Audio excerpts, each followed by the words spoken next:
హరే కృష్ణ అండి. నేను ఈరోజు భగవంతుడు పాడిన పాట భగవద్గీత డే 18th వీడియోని అప్లోడ్ చేస్తున్నానండి. మీరందరూ స్కిప్ చేయకుండా వీక్షిస్తారని ఆశిస్తున్నాను.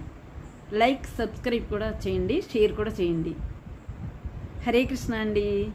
నేను ఇంతకుముందు వీడియోలో అర్జునుడు తన గాంధీవాన్ని పక్కన పెట్టేశాడు, యుద్ధం చేయను కృష్ణ అని. కృష్ణ నేను యుద్ధం చెయ్యను అని దానికి సంబంధించిన అనేక కారణాలను కృష్ణ భగవానుడికి తెలియజేశాడటండి అర్జునుడు. ఏమిటంటే, యుద్ధం అసలు ఎందుకు చేయాలి,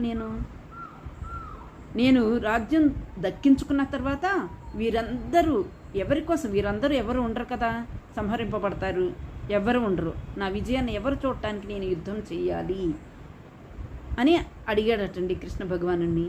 మనకు ఎంత ఐశ్వర్యం ఉన్నా కానీ మనపై ఆప్యాయత ప్రేమ చూపించే వాళ్ళు లేకపోతే జీవితం వ్యర్థం కదండి. ఈ ప్రపంచంలో డబ్బు ముఖ్యం కాదు కదా, మనతో ప్రేమగా మాట్లాడే వాళ్ళు కావాలి, మన ఆనందాన్ని పంచుకునే వాళ్ళు కావాలి కదా. నేను విజయం సాధించి ఆ విజయానందాన్ని పంచుకునే వాళ్ళు లేకపోతే ఎలా కృష్ణ అని మళ్ళీ ఇంకొక కారణాన్ని కూడా చెప్పారటండి.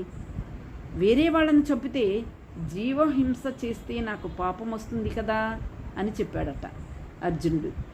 అర్జునుడి యొక్క 4 లక్షణాలలో మొదటిది కరుణ, రెండవది బాంధవ్యాల పట్ల ప్రేమ, మూడవది ఏది ధర్మం ఏది అధర్మం అనే విచక్షణ జ్ఞానం, నాలుగవది పెద్దలే లేకపోతే మనకు జ్ఞానాన్ని ఇచ్చేది ఎవరు, వాళ్ళందరినీ సంహరించేస్తే పెద్దవాళ్ళు ఉండరు, ఆ పెద్దవాళ్ళు మనకి జ్ఞానాన్ని ఇస్తారు కదా, మంచి చెడులు అలా చెప్పేది ఎవరుంటారు చెప్పేవాళ్ళు అన్నాడటండి అర్జునుడు. పెద్దల పట్ల గౌరవం ఆశీర్వాదం మనకు ఉండాలి అని ఇక్కడ అర్జునుడు ఆలోచించాడట. అర్జునుడు యుద్ధం చేయటానికి ఇంతలా ఆలోచిస్తున్నాడు, కానీ కౌరవులకు అలా ఉందా అండి?